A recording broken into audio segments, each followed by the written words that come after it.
Si ignoras lo que ocurrió antes de que nacieras, siempre serás un niño. Cicerón. Una hora con la historia, un nuevo enfoque del pasado deshaciendo mitos, con Pío Moa. Pues una semana más en Radio Ya con nuestro historiador de cabecera de referencia, don Pío Moa, hablando de historia. Don Pío, muy buenas tardes. Hola, buenas tardes. Bueno, seguimos adelante con el serial que nos metemos leyendo en la Segunda Guerra Mundial, pero antes vamos, si le parece, a hacer alguna reflexión, algún editorial que resalte de esta semana del blog. Sí, bueno, en el blog vengo tratando temas diversos. Por ejemplo, la definición del ser humano, que es algo importante, es un tema filosófico importante y que, basándome en Omar Khayyam, ¿no? Un poeta y científico persa, que señaló el gran problema metafísico en un cuarteto. Dice, he venido al mundo, me han traído al mundo sin mi consentimiento. Desde luego, desde entonces la vida no ha dejado de asombrarme. Me iré sin desearlo y sin saber el porqué de mi llegada, mi estancia y mi partida. Es un problema muy interesante que está en la base de otros muchos problemas. Bueno, esto lo estoy tratando, pero vamos, no es una cosa que pueda interesar a una mayoría de lectores. Otra cosa que he tratado muy abundantemente es... la situación de fondo que vivimos, más allá del chismorreo y los cambios políticos de cada momento, ¿no? Y en particular el feminismo, ya que la semana anterior ha sido la semana de los feministas, ¿no?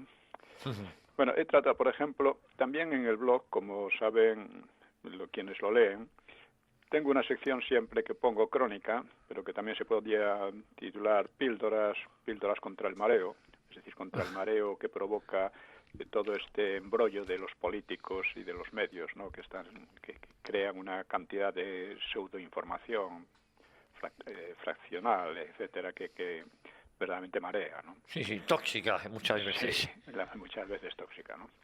Bueno, por ejemplo, voy a leer algunas de estas píldoras, ¿no? Dice, salud social, índices de criminalidad en Europa. Salud social es lo que llamo los índices de delincuencia o criminalidad, de población penal, de drogas, de abortos, de prostitución, una serie de cosas, de suicidios, ¿no? Que revelan la salud social y que España era, al terminar el franquismo, era el país europeo de mejor salud social de Europa, ¿no? Hoy día ha perdido, pero todavía seguimos en algunos aspectos en buena posición. Por ejemplo, los índices de criminalidad en Europa, en 40 países de Europa, el más alto es el de Bielorrusia, seguido de cerca por Francia, por Ucrania, por Suecia, Moldavia y Reino Unido. Rusia está bastante más abajo, está en el puesto 14.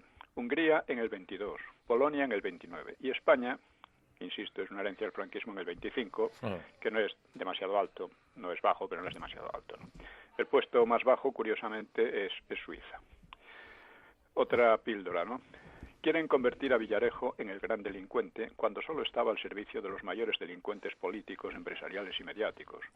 Cuando los pícaros adquieren poder, o sea, es que espiaba a todo el mundo, pero por cuenta de otros, claro. Claro. Por ejemplo, recordemos el espionaje a Luis del Rivero, por cuenta del BBVA y cosas por el estilo, ¿no? Sí, trabajaba siempre para otros, ¿no? Y con el consentimiento del claro. gobierno de turno.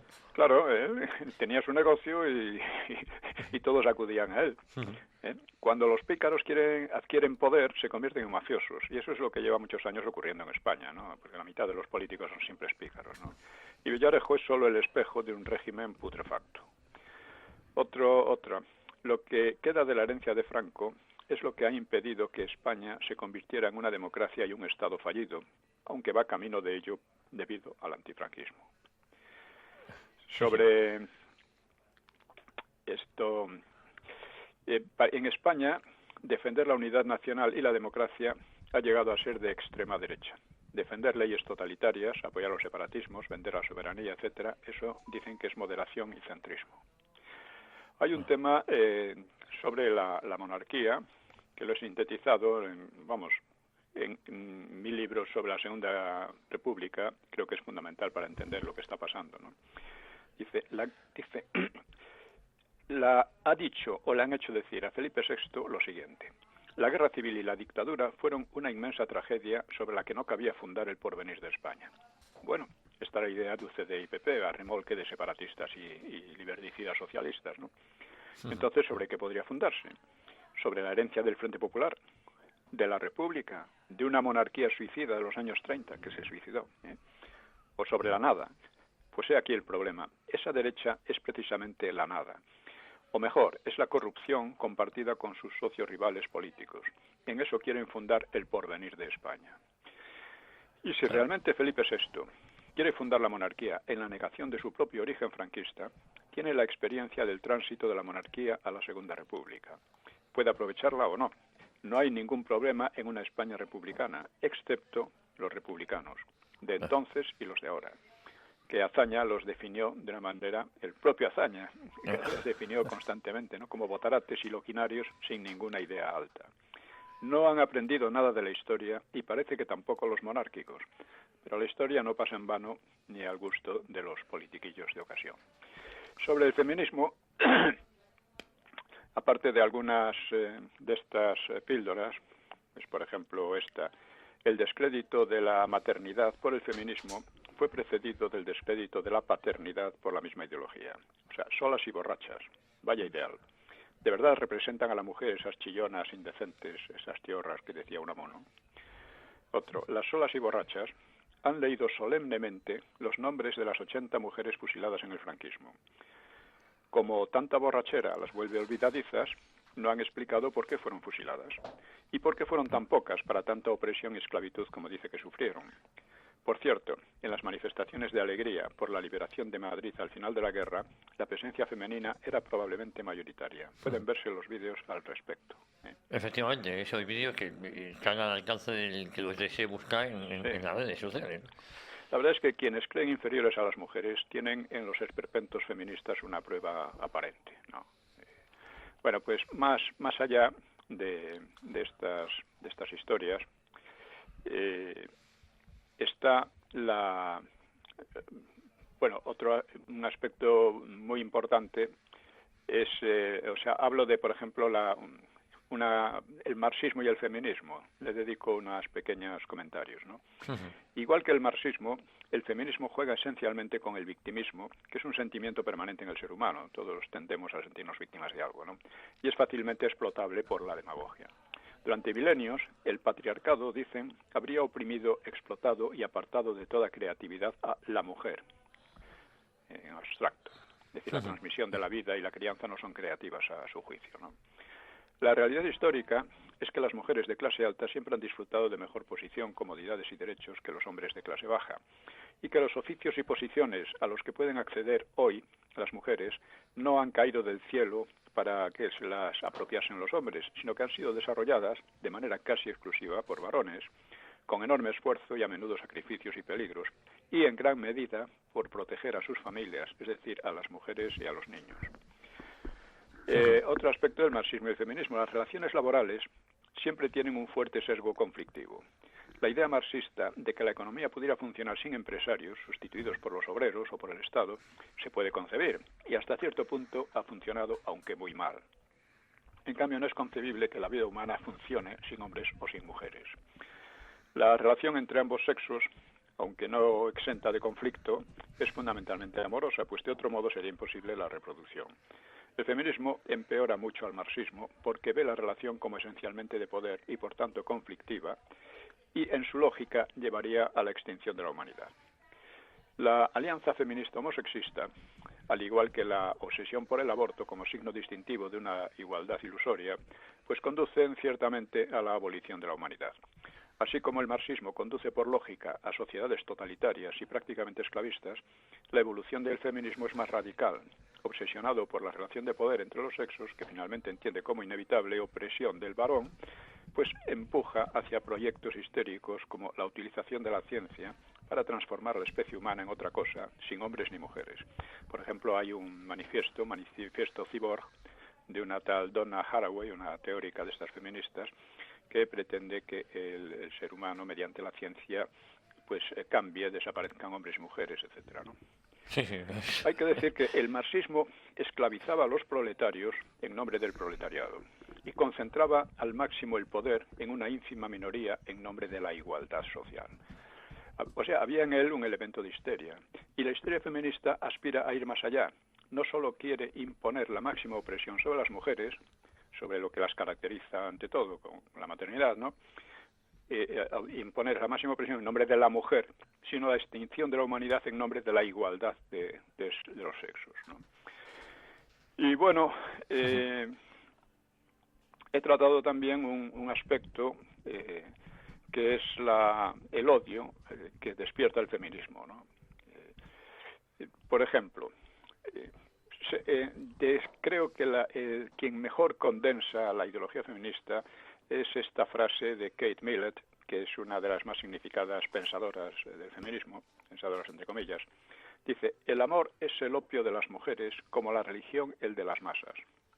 O sea, se les ha impuesto, ¿es que acaso ha sido el patriarcado el que les ha impuesto contra su voluntad el amor a las mujeres? Pues vaya usted a saber, pero en todo caso está claro que lo que la liberaría a la mujer, según ella, sería el odio. El odio, claro. ¿El odio a quién es? Aparentemente al varón. Pero ¿cómo es que el varón, porque dicen, cómo es que el varón ha gozado siempre de todos los privilegios, según los feministas, y las mujeres lo han soportado, cuando, según dicen, hombre y mujer son por naturaleza iguales? Pues es difícil de explicar algo tan antinatural, ¿eh? Claramente el odio hacia el varón está teñido de envidia, ¿no? En cambio, el odio es incondicional al hijo, que tanto limita la vida femenina desde la concepción, y por ello, sobre todo, el odio a la misma mujer, que no solo ha aceptado su esclavitud sumisa, como dicen, durante milenios, sino que además ha amado a su opresor y a la maternidad que la desiguala y la oprime. De ahí que para el feminismo el aborto sea el sacramento por excelencia, ¿no? Como indican otras consignas, junto con el odio a las mujeres que deciden tener hijos y criarlos. Esto lo denunciaba una feminista moderada, Doris Lessing, que fue premio Nobel.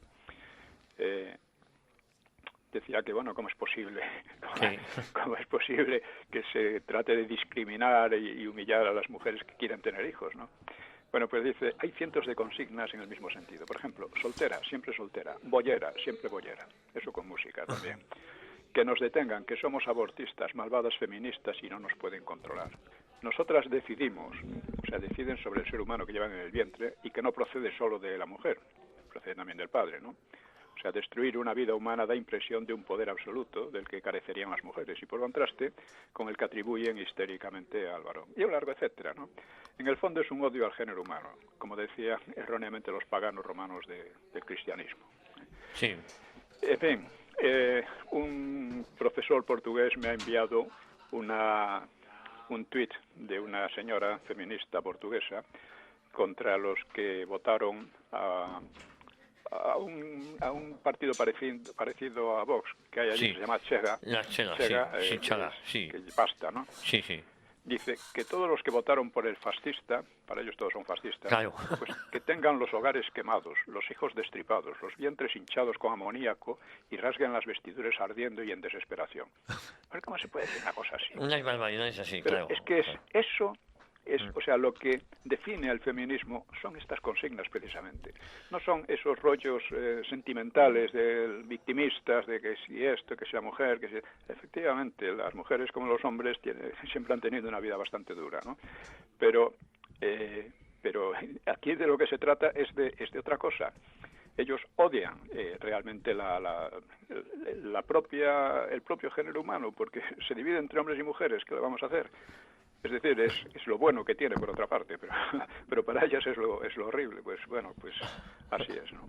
Bueno, pues esta es una tal Eugenia Vázquez, que es una, fíjense, forma parte del Centro de Estudios Sociales de la Universidad de Coimbra, dirigido por un profesor que es uno de los inspiradores del Foro de Sao Paulo y del más reciente Grupo de Puebla. Consiguió establecer una organización académica que se especializó en la producción masiva de maestrías, o sea, de másteres y doctorados en sociología y humanidades, recibiendo grandes cantidades de fondos y subvenciones de la Unión Europea y de algunas universidades de USA. También fue uno de los inspiradores del Bloque de Izquierda, que agrupa comunistas, trotskistas y posmodernistas en Portugal, algo parecido a Podemos, ¿no? Que yo propongo que se llame las chicas del Coletas. La secta, sí, están unidas, pero quien manda allí es el Coletas. Se comporta como un auténtico líder de una secta, ¿eh? Bueno, pues así, ella misma ha estudiado de todo, en París, en no sé qué, no sé cuánto. O sea, cómo la universidad se está convirtiendo en un foco de histeria y de chifladura. Bien, y con esto vamos a otro aspecto que es el que vamos a tratar hoy. Bien. Bueno, le quería hacer un comentario que yo creo que es importante muy rápidamente. Hace unos días, el 5 de marzo, se cumplieron 68 años de la muerte de Stalin. Claro, y en pleno siglo XXI el Partido Comunista puso un recordatorio del gran hombre que fue Stalin, y solo recordar que hay 2 ministros en el Consejo de Ministros del gobierno actual que pertenecen abiertamente al Partido Comunista, que echa de menos a Stalin en el siglo XXI, ¿eh? Sí. Es que lo mismo, esta mezcla de marxismo y feminismo, pues son también feministas, claro está. Eso es. Es que ataca los fundamentos de la propia existencia de la humanidad, ¿eh? Y para ello están creando histeria con que si el cambio climático, con que si 1000 cosas más. El cambio climático existe porque el clima está cambiando constantemente, no hay un año que tenga el mismo clima que otro, ¿no? Pero no sabemos si realmente eso va a ir a un calentamiento global, como decían, ahora no dicen calentamiento global, ahora dicen cambio climático. Bueno, el cambio puede ser, pero primero, no hay seguridad de nada, y segundo, ellos están haciendo un negocio terrible e histérico con estas cosas. Que al final van a eso, a tratar de atacar al género humano, que por lo visto destruye la ecología y cosas por el estilo, ¿no? Pues si le parece, ahora sí, directamente vamos al tema que hoy nos ocupa, ¿no? Bueno, en el blog he puesto el siguiente comentario. Bueno, apuntes para una revisión de la Segunda Guerra Mundial. La revisión de la Segunda Guerra Mundial debería ser una tarea historiográfica importante en España. Como es sabido, el franquismo libró al país de participar en ella, a pesar de lo cual los vencedores intentaron castigarla con el aislamiento que debía haber provocado una gran hambruna. El aislamiento fracasó, aunque dificultó la reconstrucción del país, pese a lo cual la reconstrucción se realizó con las propias fuerzas en España, al revés que en el resto de Europa occidental, donde se realizó gracias a la ayuda financiera useña, el Plan Marshall. Ello debería ser un motivo de legítimo orgullo y de autoconfianza para nosotros, pero una insistente propaganda ha querido convertir la hazaña en lamentación y descrédito. España tendría que haberse sometido a los dictados de los anglosajones, como la parte occidental europea, o bien a la dominación soviética, como la parte oriental. De hecho, sufrió la doble presión, por parte de los anglosajones y de Francia por un lado, y del maquis comunista por otro, sin doblegarse a ninguna. Pero por no haber participado en aquella contienda, con sus tremendas atrocidades, y por haberse reconstruido en desafío a una presión delictiva, España está en las mejores circunstancias para analizar y sacar nuevas conclusiones de aquella vieja historia europea, sin someterse a las versiones historiográficas, inevitablemente lastradas por la propaganda de unos o de otros. Esto nos importa porque aquella gran guerra ha marcado la decadencia de Europa, tanto en el terreno político-militar como, y es lo más grave, en el cultural. No sé si es posible superar esa decadencia tan visible también en España, a pesar de lo antes dicho, pero aun si fuera insuperable, sería necesario entenderla. De entrada, y como he expuesto en Europa una introducción a su historia, creo que debe analizarse distinguiéndola claramente de la Primera Guerra Mundial.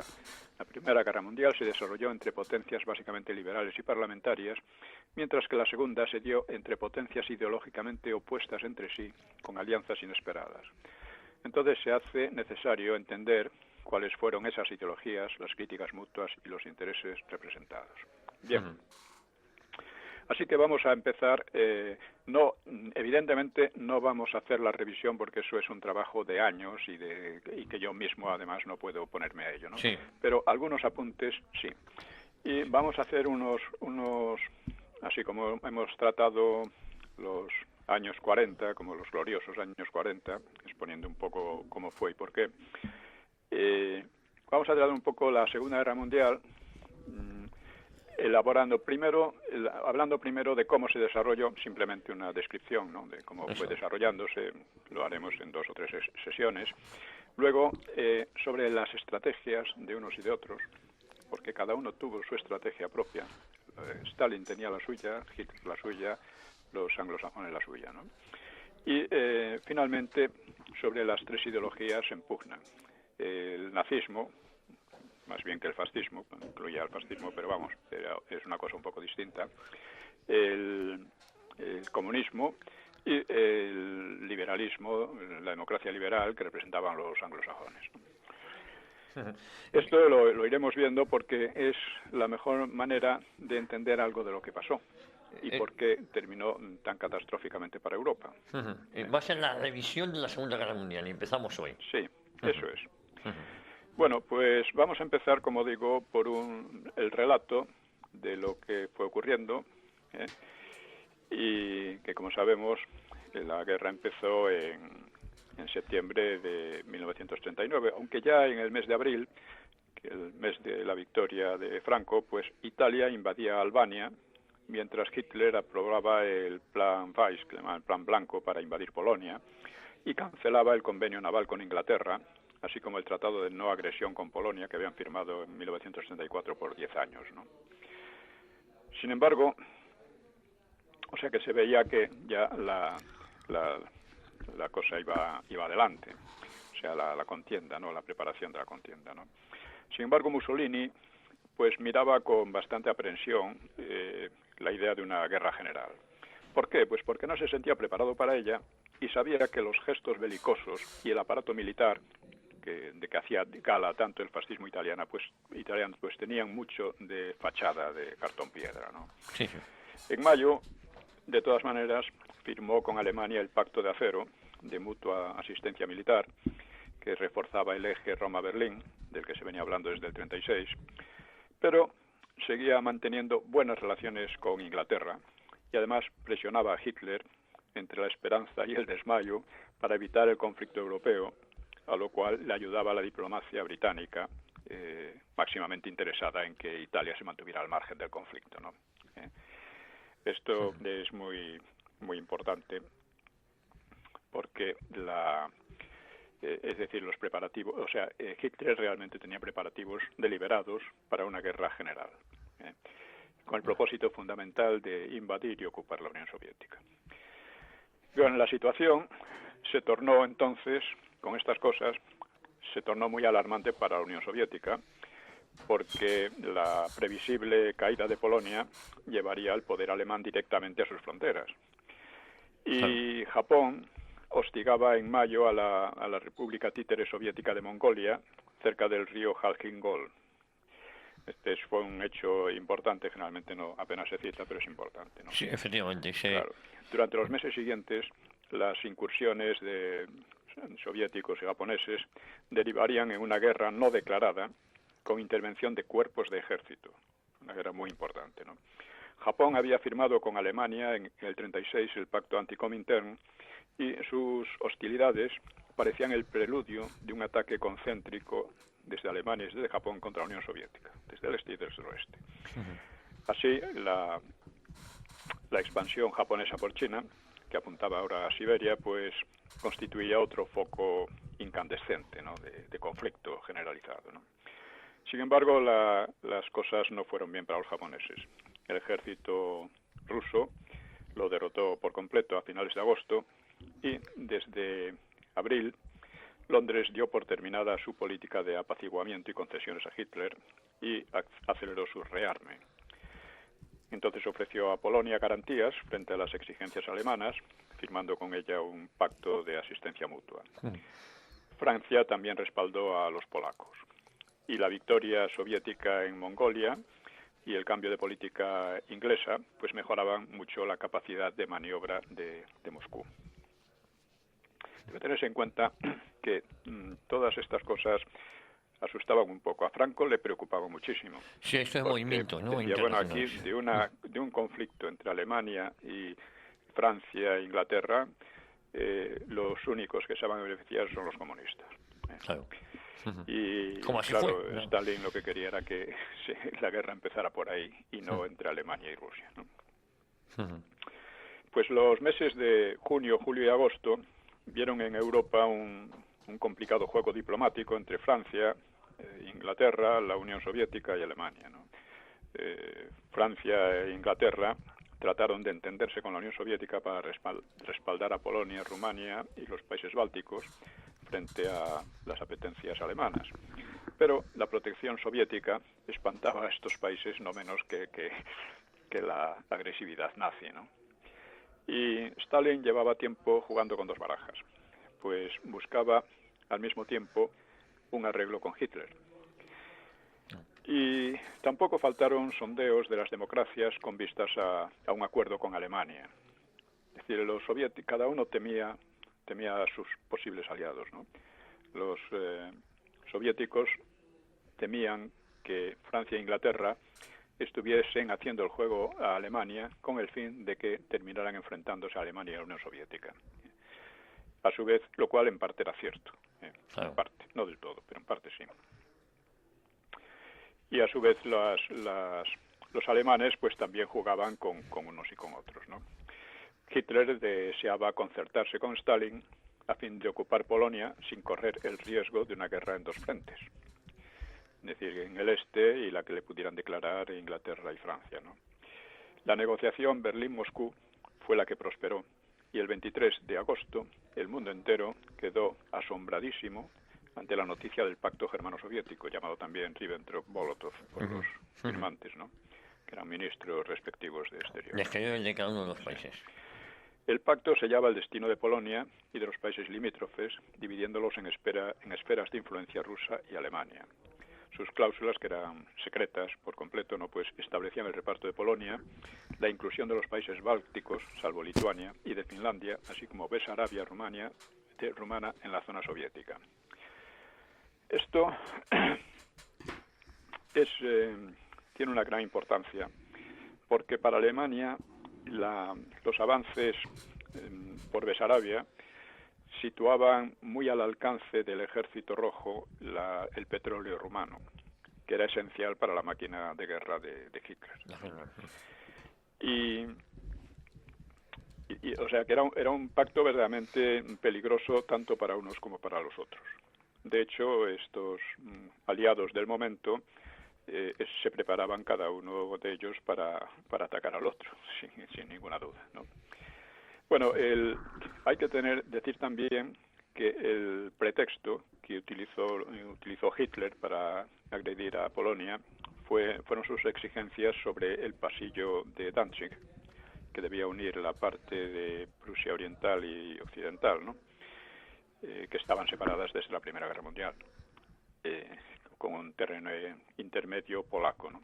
Cosa a la que se negaban los polacos con bastante razón, porque eso significaba infringir su soberanía. Pero esto era solo un pretexto, igual que había sido un pretexto lo de los Sudetes, porque una vez la autodeterminación de la parte sudete, la parte alemana de Checoslovaquia, fue aceptada para evitar la guerra por Francia e Inglaterra, vendiendo literalmente a los checos, pues fue utilizada para ocupar Checoslovaquia y desmembrarla, ¿no? En dos países completamente satélites. Entonces aquí la misma función iba a jugar el problema de Danzig. Bueno, este pacto germano-soviético, ya digo, asombró al mundo entero, porque hasta entonces se habían atacado con tal odio unos nazis soviéticos que la casi totalidad de los políticos y de los expertos en relaciones internacionales habían creído imposible tal alianza, ¿no?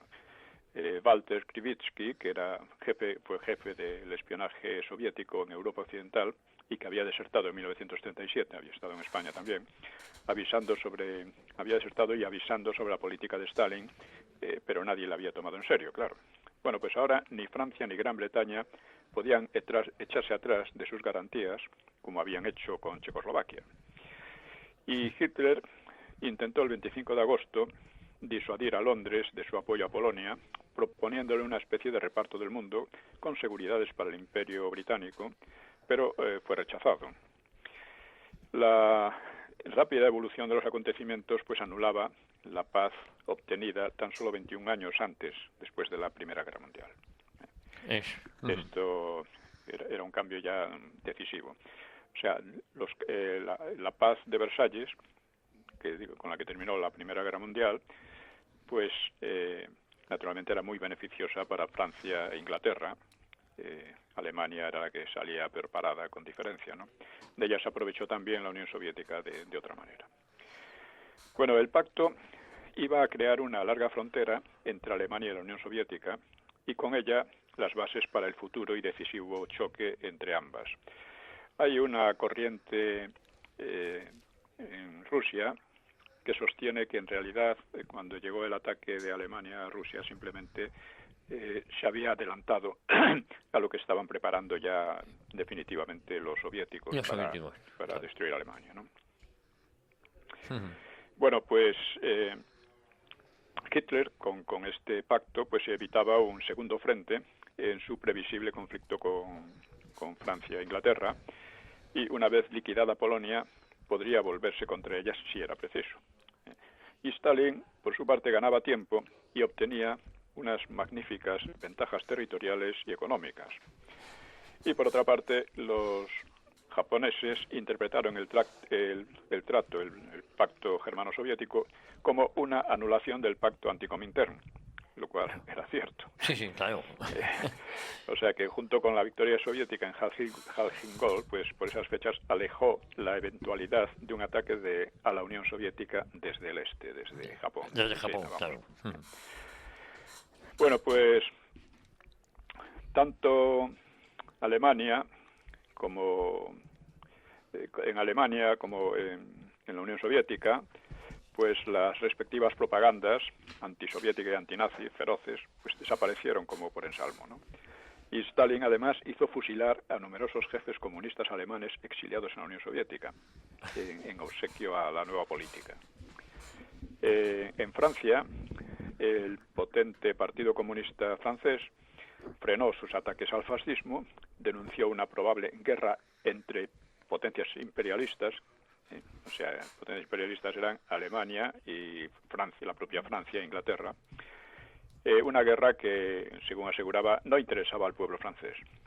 Y, de hecho, obró como una quinta columna del nazismo, por lo que pronto fue puesto también fuera de la ley.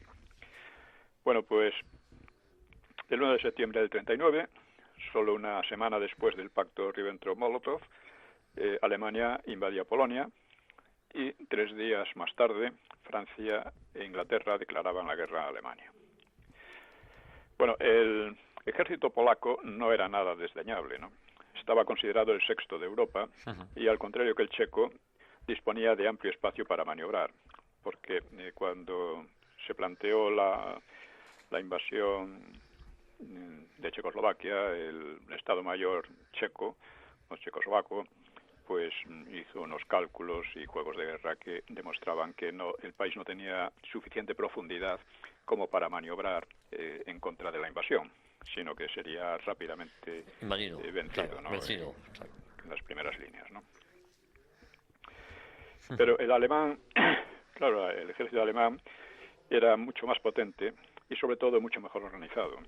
Y sobre todo aplicaba una revolucionaria estrategia llamada Blitzkrieg o guerra relámpago, que combinaba el empleo masivo de la aviación, la artillería y los carros para romper el frente en determinados puntos y desde ellos pues envolvería las concentraciones enemigas mediante unos avances profundos de carros tanques e infantería motorizada.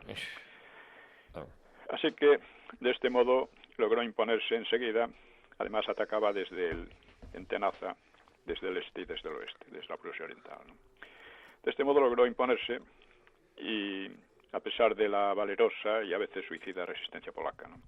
Y el 17, poco más de 2 semanas, los alemanes habían alcanzado prácticamente la victoria, mientras que el gobierno polaco pues y el jefe de su ejército, se llamaba Rizmigli, pues huían a Rumania, ¿no?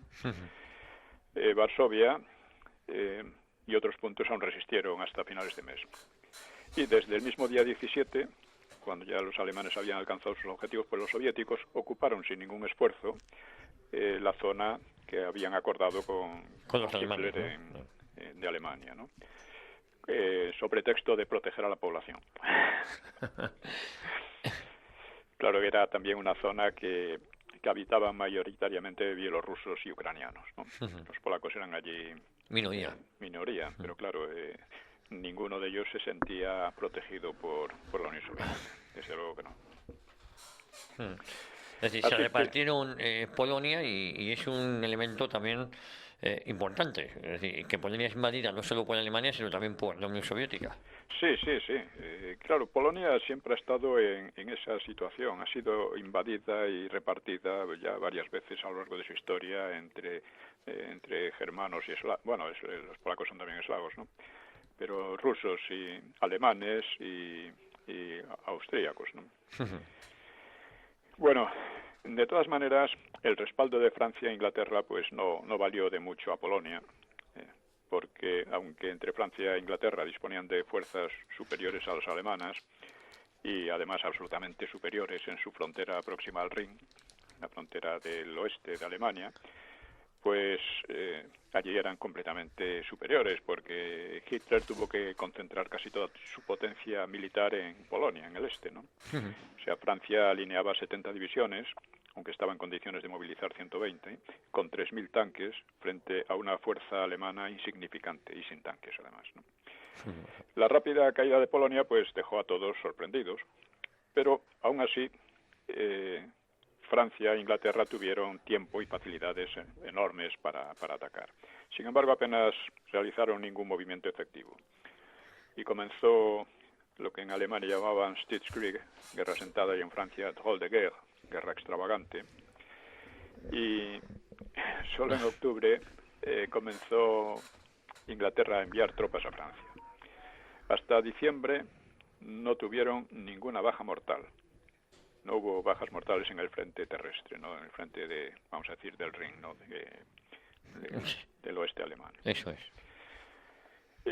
El argumento de todo esto pues era que comenzaba una guerra global y prolongada y no convenía dejarse absorber por una campaña parcial como la polaca, ¿no? Y tampoco declararon Francia e Inglaterra la guerra a la Unión Soviética, a pesar de la invasión de la Polonia Oriental. Quizás lo hicieron por cálculo de no afrontar a dos enemigos al mismo tiempo, ¿no? Claro. Lo que hubo, en cambio, fue una considerable actividad naval. El 14 de octubre, un submarino al mando de Günther Pring pues realizó una hazaña inverosímil, que entró en la protegidísima base británica de Scapa Flow, en las Islas Orcadas, y hundió al acorazado Royal Oak. Y eso pese a la ínfima calidad de los torpedos alemanes, la mayoría de los cuales no estallaban. Esto se queja mucho Dönitz, el almirante Dönitz, que llevó la guerra submarina. La guerra submarina. Bueno, además consiguió huir de la trampa, ¿no? El submarino, ¿no? Luego, a mediados de diciembre, los ingleses se tomaban una revancha al provocar el autohundimiento del acorazado de bolsillo alemán Graf Spee, después de que éste destruyese numerosos mercantes y dañara 3 cruceros enemigos, ¿no? Se había refugiado en Montevideo, los ingleses le hicieron creer que le rodeaban fuerzas poderosas y el capitán alemán hizo dinamitar el buque. Y también se producían ataques aéreos, en fin, contra objetivos militares. Bueno, ante esta es importante esta situación, porque debido a ello diversos países presionaron por una paz negociada que frenase a tiempo la escalada total. Por ejemplo, Franco presionó, insistió en que eso se acabara cuanto antes, porque lo que iba a venir, como no se detuviera, iba a ser muchísimo peor. ¿No? Claro. Mussolini pensó encabezar una coalición de países neutrales, una especie de unión latina con España y Portugal, posiblemente con Rumanía e incluso con Hungría. Y el 7 de noviembre, los reyes Leopoldo de Bélgica y Guillermina de Holanda ofrecieron asimismo su mediación para que la guerra no continuase. Pero Inglaterra, por boca de Halifax, ministro de gobierno, exigió la evacuación alemana de Polonia y Checoslovaquia como condición previa. Y Hitler replicó el día 8 que Inglaterra no buscaba la libertad de los pueblos, como probaba su imperialismo, sino mantener a Alemania en posición subordinada. Todo lo cual eran verdades, Sí. verdades a medias, pero verdades, ¿no? O sea, no definían el conjunto de la situación, pero definían partes importantes de ella, ¿no? Halifax había advertido que su país se preparaba para 3 años de combate y Hitler habló de 5. O sea, Hitler casi acertó. Sí. De cualquier modo, el entorno alemán, el entorno de Hitler, pues le apoyaba a medias. O sea, al revés que en la Primera Guerra Mundial, que fue emprendida con entusiasmo popular en los países beligerantes, fue una cosa sorprendente, ¿no? Pues el ánimo de la población alemana parecía más bien resignada, solamente resignada. Y como presagio, Hitler salió ileso milagrosamente de un atentado que causó 8 muertos y más de 60 heridos en un acto conmemorativo anual en la cervecería Bürgerbräu de Múnich, conmemorativo del partido, ¿no? Allí había empezado las prédicas de Hitler. Sí, justo ahí. Sí, yo estaba en esa cervecería en más de una ocasión. ¿Ah, sí? Sí, en Múnich. Sí, queda allí como un recuerdo histórico. Sí. Y además está siempre tocando un grupo de austriacos en el centro de la cervecería. ¿Ah, sí? Sí, es curioso. Es recomendable ir, ¿eh? Además de por el lugar histórico, por lo bien que se bebe. Pero efectivamente. Sí. Creo que es enorme la cervecería. Sí, ¿no? es enorme, muy grande, y para tomar codillo, jarras de cerveza, y sigue estando intacta, y efectivamente ahí es donde Hitler empezó sus discursos y donde sufrió este atentado, ¿no? Sí, es sorprendente cuando uno va a los sitios en que empezaron movimientos históricos muy grandes, la impresión que da. Sí. Y cómo después parece que no queda nada de ello, sin embargo está allí de alguna manera, ¿no? Sí, efectivamente. Bueno, pues poco antes Hitler también había rechazado la mediación de Bélgica y de Holanda. Es decir, había muy grandes intereses en tratar de evitar la continuación de la guerra, ¿no? El general Guderian, que era el máximo experto alemán en conducción de divisiones de tanques, pues recordará: no entramos en la guerra alegremente. Ningún general la habría aconsejado. Bastantes mandos superiores desconfiaban de la victoria, a pesar de las nuevas armas y tácticas, y varios generales, como Beck y Halder, pues pensaban en un golpe de Estado. Es interesante también un dato que generalmente se desconoce, y es que el Vaticano, que cesó pronto en sus condenas al nazismo, lo que hacía era facilitar, tenía contactos precisamente con los conspiradores para asesinar a Hitler, porque pensaba que era la única solución. Esto ha salido algún libro explicándolo y es muy interesante. Es decir, que lo que han presentado como una especie de connivencia de Pío XII con el nazismo era más bien otra cosa. Lo que pasa es que, claro, Pío XII era consciente de que los nazis podían aniquilar el Estado Vaticano y secuestrarlo con la mayor facilidad. Entonces tenía que trabajar con mucho cuidado, ¿no? Bueno, también otro que también pudo conspirar fue el almirante Canaris, jefe del Servicio Secreto Militar, que iba a tener, como hemos visto anteriormente, una considerable influencia en España. Pero el grueso de los altos mandos obedeció como hipnotizado, fuera por nacionalismo o por fidelidad al nuevo orden. Habían hecho su juramento y eso tenía un gran peso psicológico para todos ellos, ¿no? Y, en fin, pero la victoria sobre Polonia pues afianzó mucho la autoridad de Hitler y el ejército se iba llenando progresivamente de mandos formados en la doctrina nacionalsocialista, que provocaba siempre ciertas tensiones con los mandos tradicionales, ¿no? Bueno, pues mientras Alemania invadía Polonia, pues Stalin impuso a los países bálticos la instalación de bases soviéticas como primer paso para la ocupación total y exigió a Finlandia la admisión de una base naval soviética y rectificaciones fronterizas. El pretexto era que Leningrado estaba expuesta a un ataque desde territorio finlandés, lo cual era cierto, claro. Aunque remoto, porque los finlandeses no estaban en condiciones de atacar a la Unión Soviética ni de ninguna manera, ¿no? Finlandia, cuando la revolución soviética, en Finlandia hubo un levantamiento revolucionario que quería instalar allí también un sistema soviético. Y fue derrotado en 3 meses por Mannerheim. Aunque fue derrotado en muy poco tiempo, el número de víctimas fue enorme. Enorme, ¿no? Bueno. Enorme. Víctimas sobre todo después de terminada la guerra, debido a las condiciones espantosas en los campos de prisioneros. De hecho, proporcionalmente hubo mucha más mortandad, eso que en España, por supuesto. Y después de la guerra y antes incluso, ¿no? Bueno, Finlandia rechazó tales demandas, entonces Stalin recurrió a las armas, porque era bien consciente de una superioridad abrumadora.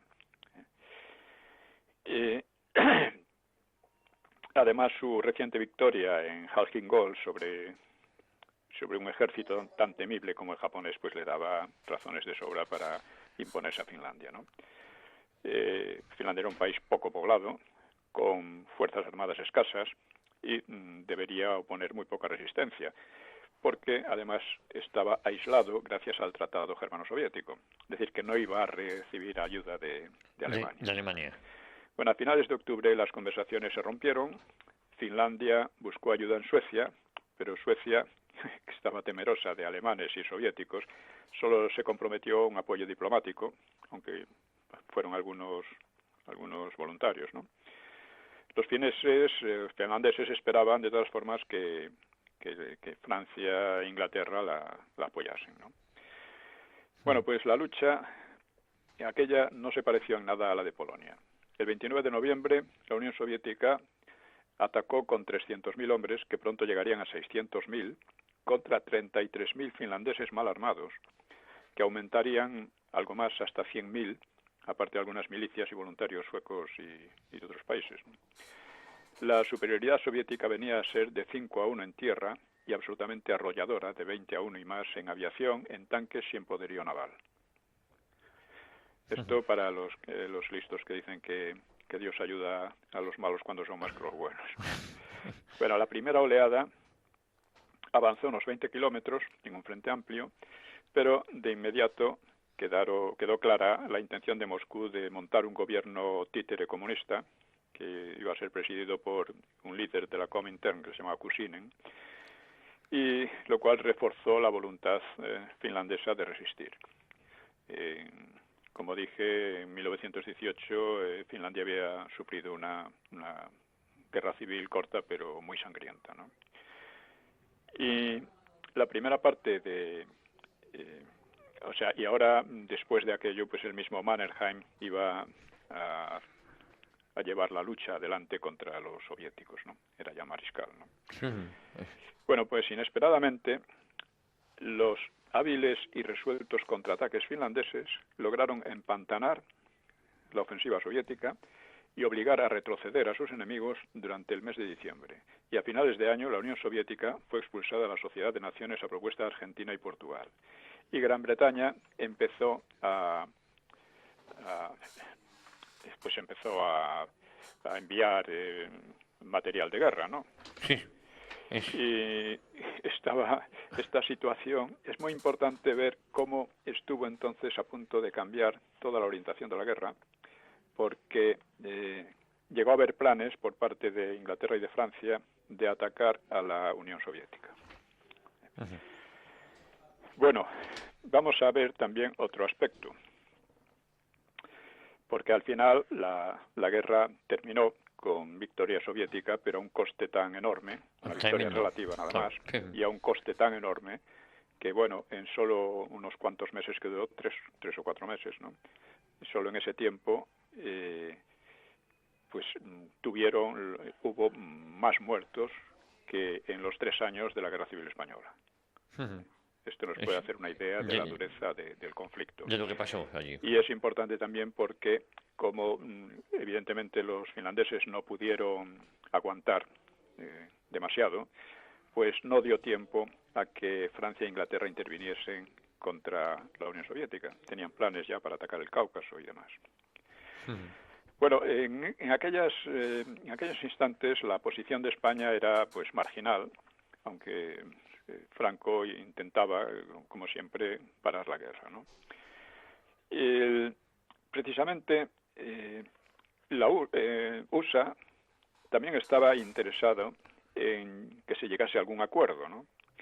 Y mandaron a Europa en hacer una gira por los países europeos a Sumner Welles, que era un enviado de Roosevelt, que a finales de febrero emprendió, ya digo, una gira para sondear las posibilidades de paz. Y el 13 de marzo en Londres, el duque de Alba, que era el embajador español, solicitó por instrucciones de Franco pues entrevistarse con Welles. Pero este Welles no hizo ni puñetero caso. Quería informarle de las gestiones de paz realizadas por España ante el Papa y el rey de Italia y de su idea de formar un bloque de países neutrales en pro de una paz negociada. Además, le iban a invitar a visitar Madrid. Pero Welles ni siquiera recibió al embajador, como aviso de que el régimen español no podía esperar ninguna simpatía de USA, que efectivamente era así. Este Welles, Sumner Welles, pues permaneció como subsecretario de Estado hasta 1943, cuando fue despedido oficialmente por sus discrepancias con el secretario Cordell Hull, pero en buena medida por su promiscuidad homosexual, que le hacía vulnerable al chantaje y podría poner en aprietos al gobierno. Este Welles no se quiso entrevistar para nada con los españoles, pero sí lo hizo con Chano, que era el ministro de Exteriores, ¿no? Italiano. Exactamente. Y Chano lo consideró un caballero. Welles, según Chano, le advirtió: Alemania dentro de un año estará agotada. La guerra está ganada por los franco-británicos y Estados Unidos está ahí con todo el peso de su potencia para asegurar esa victoria. Welles, dice Chano, lamenta que Italia, por la que siente profunda simpatía, siga comprometiéndose cada vez más a fondo con quien está destinado a una espantosa derrota. Y, en fin, ya digo, el mismo día del desplante de Welles, pues los finlandeses reconocían su derrota. Durante 3 meses y medio había durado, ¿no?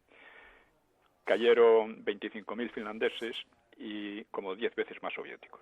O sea, el doble que en la guerra civil española, la décima parte del tiempo, porque en España murieron unos 260.000, 280.000 personas, pero casi la mitad de ellos, o la mitad, pues en la represión de retaguardia, no en el frente. Porque Franco, a pesar de lo que dice Preston, procuró siempre economizar la sangre. Sí. Bueno. Y lo sabe Preston, pero sigue manteniendo una falsedad.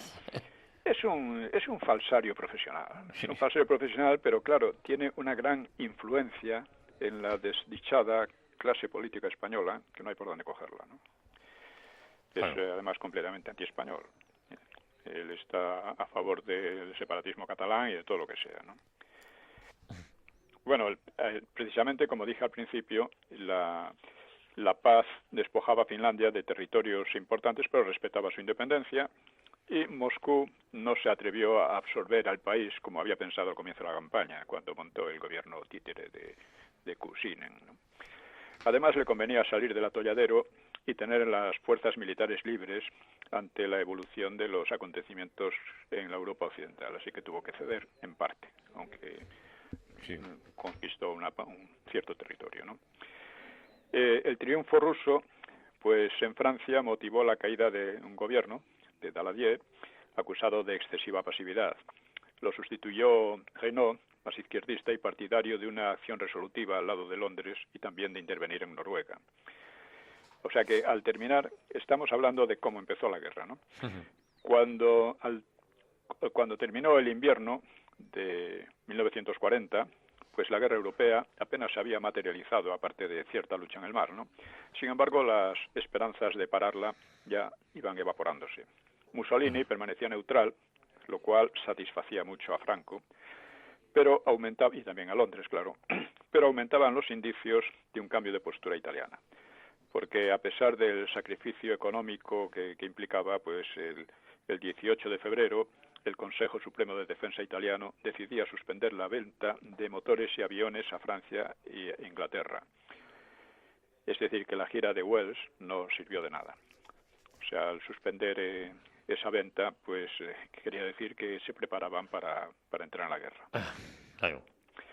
En cuanto a España, pues todos, excepto, por supuesto, sobre todo Inglaterra, Francia y USA, estaban más que contentas de su neutralidad, aunque, claro, temían que esto no se sostuviera a medio plazo.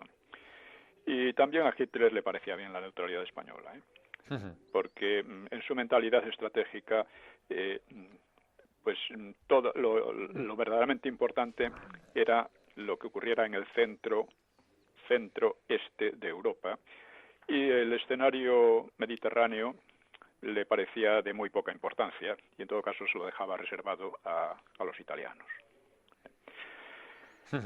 Hay que decir que... Nos quedan 4 minutos, no Pío. ¿Cuánto? 4 minutos. 4 minutos. Sí. Bueno, pues entonces vamos a resumir un poco, porque siempre al final viene bien resumirla por dónde vamos. Sí. Esta sesión es para ver el comienzo de la guerra y cómo, aunque después, vistas en retrospectiva, lo que ocurrió, parece que todo tenía que ser así, pues vemos que pudieron ocurrir muchas cosas que no fueran. Al final terminó ocurriendo lo que ya sabemos, pero no debemos caer en la idea de que eso estaba predeterminado, de que tenía que ser así. Pudieron haber pasado muchas cosas. Pudo haber ocurrido que, ya digo, que Francia e Inglaterra declarasen la guerra a la Unión Soviética, lo cual cambiaría toda la evolución posterior. Pudo haber ocurrido que Alemania se separase, debido a que dentro de Alemania había muchos, generales y otros intereses que temían mucho la situación. Pudo haber tenido cierto éxito, tuvieron las primeras negociaciones, pero las primeras actitudes de Franco, de Mussolini, de Sumner Welles y de Londres. Todo eso pudo ocurrir. Pudo ocurrir también que los alemanes, a pesar de su excelente Wehrmacht, ¿no? Pues a pesar de eso, pues en Polonia hubieran tenido graves problemas, como tuvieron los soviéticos en Finlandia. Claro. Son cosas que siempre hay en la historia un albur, una casualidad que influye muchísimo sin que nadie pueda decir que prever lo que va a pasar. O sea, generalmente cuando se hacen previsiones suelen fracasar, sobre todo cuando son un poco a plazo medio, a largo plazo. Interesa también recordar que estamos con esto tratando de reenfocar un poco la guerra mundial, porque ya hablaremos también de los juicios de Nuremberg y cosas por el estilo, ¿no? Sí. Que es muy interesante. Pues... Eso ya cuando tratemos de las estrategias de unos y de otros y del carácter ideológico de unos y de otros. Porque, insisto, fue una guerra entre 3 ideologías y eso fue lo que le dio su carácter mucho más absolutista que cualquier otra guerra anterior. Y fue también lo que determinó que Europa cayera en una decadencia de la que no se ha repuesto, ¿no? Excepto en el terreno económico, pero vamos. Pues... efectivamente, porque siguen muchas heridas todavía cerradas en falso, ¿no? Sí, bueno, y a nosotros nos interesa porque España está al margen de todo eso. Y a partir de estar al margen de todo eso, puede reenfocar la historia de otra manera y quizá dar soluciones, no sabemos. Pues, don Pío, lo dejamos aquí, si le parece, volvemos la próxima semana a hablar de lo que más nos gusta, hablar de historia en una hora con la historia, todas las semanas aquí en Realidad. Un abrazo muy fuerte. Un abrazo para vosotros. Hasta luego. Adiós, gracias.